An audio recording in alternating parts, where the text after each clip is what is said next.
सपने वो नहीं होते जो रात में सोते टाइम देखे जाए। हरदेव बहारी एक अच्छी बुक है हिंदी के लिए। मेरा ये रहा है घटना चक्र प्लस एनसीईआरटी। इसके अलावा मैंने कोई स्टैंडर्ड बुक यूज नहीं की। प्रिपरेशन के लिए ये मैसेज देना चाहता हूँ कि वो कोचिंग पे डिपेंड ना हो। जी हेलो फ्रेंड्स, स्वागत है एक बार फिर से एक नए वीडियो में। तो फ्रेंड्स, आज हम उत्तर प्रदेश लोक सेवा आयोग के सामने हैं। ये हमारे साथ भैया, इनका समीक्षा अधिकारी में सिलेक्शन हुआ है। तो हेलो सर, हमारे साथ जुड़ने के लिए सबसे पहले आपका बहुत बहुत स्वागत है। आपका भी स्वागत है जो आपने मुझे इतना वक्त दिया। जी जी। और मुझे इस काबिल समझा कि मैं आपके सामने जी लोगों को बता सकूं। अब जानेंगे कि आपका नाम क्या है और आप कहाँ से हैं सर? मेरा नाम वकारुद्दीन है, मैं हमीरपुर से संबंधित हूँ। जी। बीएड के बाद मैं सिविल सर्विसेज की तैयारी करता रहा हूँ। इस बीच मैंने समीक्षा अधिकारी उत्तर प्रदेश लोक सेवा आयोग द्वारा आयोजित जो परीक्षा कराता है उसमें मेरी राजस्व परिषद में समीक्षा अधिकारी में चयनित हुआ। कौन सी रैंक है सर? मेरी 7 रैंक। 7 रैंक है। हाँ, मैं ये कहना चाहता हूँ कि समीक्षा अधिकारी के लिए आप खुद से ही तैयारी करें तो ज़्यादा बेहतर है, क्योंकि आपको प्री में तो मिल जाएंगी कोचिंग, लेकिन मेंस के लिए कोई अच्छा खास माध्यम नहीं है जी जी कोचिंग का। तो सर थोड़ा सा बात करेंगे कि जो जीएस के पेपर होते हैं और हिस्ट्री, पॉलिटी, इकोनॉमिक्स जो स्टैंडर्ड बुकें हैं, आपने कहाँ से तैयारी किया था, वो क्या क्या बुकें पढ़े थे, थोड़ा उसके बारे में बताइए। जो भी तैयारी करना चाहते हैं, मेरा तो ये रहा है कि शुरुआत से ही पैटर्न को समझा जाए। इसके लिए मैंने घटना चक्र का बहुत ज़्यादा उपयोग किया। जी जी। हाँ, जो मेरी हमेशा से सार्थक रहा है कि वो पेपर का पैटर्न पता चल जाता है ना, प्रीवियस ईयर देते रहते हैं। जी जी। हाँ, तो घटना चक्र सबसे ज़्यादा मैंने यूज की है। और फिर एनसीईआरटी हो गई। जी। एनसीईआरटी कौन सी, किस क्लास की सर?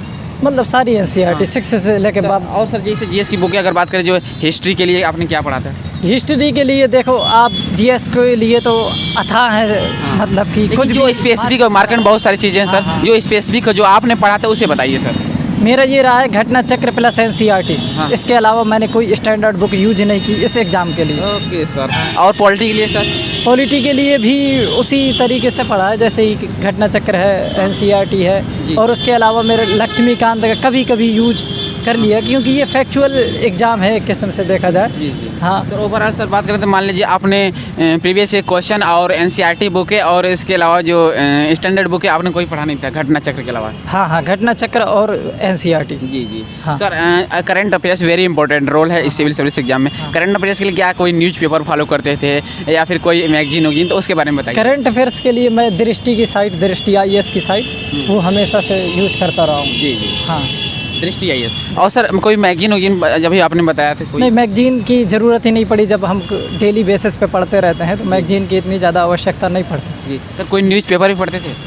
न्यूज़पेपर में एक यूट्यूब का मैं सहारा लेता था, एन अकेडमी में है सुनील सर अभिव्यक्ति, उनका द हिंदू का मैं एनालिसिस देखता रहा हूँ। बस बताइए कि हिंदी का भी वेरी इंपॉर्टेंट रोल है समीक्षा अधिकारी। हिंदी के लिए आपने क्या बुकें पढ़ा था? हिंदी के लिए मेरे पास, हिंदी के लिए एक बुक मैं नहीं बता सकता। मेरे पास वासुदेव नंदन की भी थी, पृथ्वीनाथ पांडे भी थी और घटना चक्र भी थी। और अदर प्लेटफॉर्म से भी जो मुझे नोट्स मिले हिंदी के, जैसे PCS मंत्रा है उसका मैंने प्रयोग किया, डिकोड एग्ज़ाम है उसका प्रयोग किया।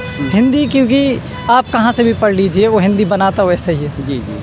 वो सारी बुकें आपने बताया वासुदेव बहारी की। इसके अलावा भी कोई अगर बुक आपको जो आपने पढ़ा था स्टैंडर्ड, जो हम नहीं पूछ पा रहे हैं, तो थोड़ा बताइए सर। जो हरदेव बहारी एक अच्छी बुक है हिंदी के लिए। हाँ। बाकी PCS मंत्र के नोट्स हैं, डिकोड एग्ज़ाम है हिंदी के लिए, क्योंकि हिंदी वो अपने आप बनाता है, आप बुक से नहीं पूरा कर सकते। जी सर, इसमें एक पेपर निबंध का भी होता है। हाँ। निबंध के लिए बताइए कि सर कोई बुक जो स्पेसिफिक जो स्टैंडर्ड अच्छी बुक है, क्वालिटी है, तो इस निबंध के लिए क्या चीज़ें आपने फॉलो किए थे? देखो, निबंध के लिए कोई ऐसी बुक तो होती नहीं है कि आप वो पढ़ दें और रट्टा मार दें। ये तो आप अपने शब्दों की अभिव्यक्ति करते हैं। इसकी वजह से आप जो न्यूज़पेपर होता है उसमें संपादकीय होता है। जी जी। हाँ, संपादकीय को काफ़ी हद तक आपके शब्दों में पकड़ अच्छी हो जाती है और जो भाषा का बहाव है वो अच्छा हो जाता है। जी जी। सर, एक स्पेसिफिक और स्टैंडर्ड उत्तर लिखने के लिए, इफेक्टिव उत्तर लिखने के लिए क्या क्या चीज़ें, मतलब कि आप केयरफुल, सावधानी या मिस्टेक बरतने को कहेंगे एक स्टूडेंट के लिए, जो इफेक्टिव और स्टैंडर्ड हो? कम निबंध की बात करूँ मैं? जी जी। तो जितना अच्छा आप स्टार्टिंग देंगे उतना ही अच्छा आप अंत दें। जी जी। और सर और बंधा हुआ हो, जी जी भाषा का बहाव अच्छा हो, जी जी ऐसा ना लगे कि वो पढ़ रहा है कि वो रट्टा मार के आ गया हो। कुछ अपने शब्दों में जितना अच्छी तरीके से सरल भाषा में लिखेंगे, मेरे ख्याल से उतना ही अच्छा आपको अंक भी प्राप्त होंगे। जी जी सर, आप थोड़ा सा बताइए कि जैसे कि आपने अभी बताया कि बहुत ही स्टैंडर्ड भाषा का प्रयोग करें, इफेक्टिव और कनेक्टिव लैंग्वेज हो, तो इसके अलावा सर कोई नोवेल भी पढ़ते थे आप जिससे अच्छी अच्छी शब्दावली प्राप्त हो सके? हाँ, मैं नोवेल पढ़ने के लिए यार टाइम नहीं मिला। जी जी हाँ, आप हालांकि मतलब कि और भी काम घर के ही देखना पड़ते हैं। जब आप सेल्फ स्टडी करते हैं तो बहुत सारी बाधाएं होती हैं। हम तो ग्रामीण पृष्ठभूमि से आते हैं, तो हमारे पास इतना ज़्यादा जो लोगों के पास ग्रुप डिस्कशन होता है, हमारे पास एक लड़का भी नहीं था। जी